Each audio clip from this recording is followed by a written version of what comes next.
Olá, pessoal! Bem-vindos ao canal Português à Mesa. E hoje nós vamos continuar o assunto sobre sujeito. Este é a sequência daquelas falas que nós fizemos no vídeo anterior sobre a introduçãozinha do que era análise sintática. Neste nosso vídeo teórico, nós vamos falar como funciona o sujeito para você não ter dúvidas e saber usar corretamente esse termo essencial, tão importante no uso do dia a dia e também para que você saiba qual é a função desse termo. Vamos falar sobre isso então agora na nossa aula, mas antes disso tudo, por favor, inscreva-se aqui no canal, faça a sua inscrição conosco, deixe o seu comentário, ative o sininho para receber as notificações quando lançarmos nossos novos vídeos e deixe o seu like sempre que possível para poder engajar esse canal. Muito obrigado e vamos ao nosso encontro, ao nosso estudo teórico de hoje. Até mais, um grande abraço. Vamos continuar o nosso bate-papo sobre análise sintática. Lembre-se de que nós havíamos dito que os termos essenciais da oração eram o sujeito e o verbo. Hoje nós vamos te mostrar como funciona tudo isso. Sabemos que português, essas duas vigas mestras estão aqui para nos passar alguma informação. E aqui neste modelinho que está na tela, vou te explicar como funciona. Os nossos processos de montagens de oração, de fala, como funciona o mecanismo? Nós sabemos que às vezes nós podemos montar uma oração por ordem direta dos termos. O que seria ordem direta dos termos? Veja comigo na tela. Eu preciso ter o sujeito em primeiro lugar, o verbo depois e o complemento na sequência. E talvez possa aparecer o advérbio, que nós vamos chamar de adjunto adverbial. Para isso, se acontecer essa sequência, nós sabemos que estamos com os termos em ordem direta. E as nossas orações, basicamente, são compostas de sujeito quando ele aparecer, o verbo para montarmos a oração e, se possível, um complemento, quando o complemento for necessário. E nós vamos discutir todos esses termos, mas na aula de hoje vamos dar foco ao sujeito. Espero que você tenha entendido o que significa ordem direta dos termos. Não se esqueça, sujeito em primeiro lugar, verbo em segundo lugar, complemento em terceiro e, se o advérbio aparecer, em quarto lugar. Vamos ver um outro procedimento aqui comigo. Perceba esse modelo. A linda moça quis o impossível. Vamos ver se está em ordem direta? A linda moça, sujeito. O verbo e o impossível, o complemento. Vamos agora ver o que pode acontecer com esses termos. Sabemos que nós temos o sujeito, que seria a linda moça, e o predicado, que contém o verbo, e o complemento, quis o impossível. O que seria o sujeito? O grupo nominal não preposicionado, não podemos ter preposição dentro do sujeito, para que ele faça a concordância com o verbo que se encontra no predicado. Basicamente seria isso. E os termos que estão aqui todos dispostos, nós vamos somente comentar. Primeiro, nós havíamos falado que o sujeito e o predicado eram termos essenciais. Vocês se lembram disso? Mas existem outros termos. O termo acessório, o termo integrante e o termo essencial. Esses termos nós vamos estudar na sequência, mas hoje só para você ter uma noção. Se você diz a linda moça, moça é a palavra mais importante do sintagma nominal, que seria o substantivo que conjuga o verbo quis. Por isso é que quis está na terceira pessoa do singular para concordar com moça. O a e o linda nós chamamos de termos acessórios que acompanham o núcleo, que está dentro do sujeito. A mesma coisa acontece dentro do predicado. O predicado foi acompanhado de um complemento verbal chamado objeto direto, que é o famoso termo integrante, faz a parte da integração do predicado. O objeto direto é o complemento. Veja, sujeito, verbo, complemento. E, para isso, você precisa prestar atenção. Se nós tirarmos o termo acessório, veja o que acontece. A moça quis o impossível. A frase continua valendo. Se eu tirar o termo integrante, a linda moça quis. E se eu tirar o termo essencial, a linda moça, veja bem que fica um pouco sem sentido. Por isso é que nós precisamos perceber os nomes. Termo essencial. Essencial é porque é muito importante e necessário. Os outros, por serem acessórios e integrantes, nem sempre vão aparecer nas orações. Ficou claro isso para você? Agora preste atenção. Os termos associados ao verbo são esses: os objetos diretos e indiretos, o agente da passiva e o adjunto adverbial, que nós estudaremos em próximas aulas. Agora, os termos que se associam ao substantivo, aos nomes, seria o predicado, o aposto e o complemento nominal, que também estudaremos em próximas aulas. Aqui é só para você reconhecer.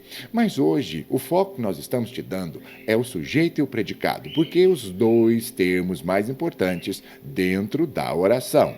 E vamos falar sobre eles. O sujeito, a definição, é o termo da oração com o qual o verbo concorda em número e pessoa. Não se esqueça disso. É uma informação que vai se comunicar com o predicado, mas precisa entrar em concordância e é expresso por um substantivo ou qualquer equivalente. Perceba, substantivo ou qualquer equivalente. Essa é a definição de sujeito. Quando olhamos na tela, perceba, nuvens, olhe aqui o substantivo. Negras seria o adjunto, acompanhante deste núcleo dentro do sintagma nominal, que seria o adjetivo modificador de nuvens, porque são nuvens negras, não são brancas.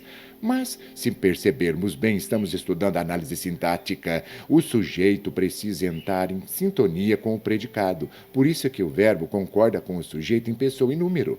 Dizemos nuvens negras cobriam o sol. A frase está correta, perfeita. E você pode perceber que o sujeito é uma informação que vai passar ali para o predicado. E o predicado vai passar uma outra informação sobre o que foi coberto. Veja que interessante, o sol. Dessa forma, fica claro para nós que o sujeito é um fator de extrema importância porque ele vai trabalhar com a concordância das orações. Por exemplo, pessoal, o jovem candidato venceu as eleições e o Partido Progressista venceu as eleições. O que nós sabemos sobre isso? Que o sujeito é o termo da oração sobre o qual recai a afirmação feita pelo predicado. Se você possui um sujeito, essa informação vai recair ali no predicado, de qualquer maneira. E o predicado é o termo que contém o verbo, primeiramente, nós precisamos falar isso, não é? É o termo da oração que contém essa afirmação que é projetada do sujeito. Algo veio do sujeito para se comunicar com esse predicado. Por isso é que os dois são os pilares. São dessa forma que eles funcionam.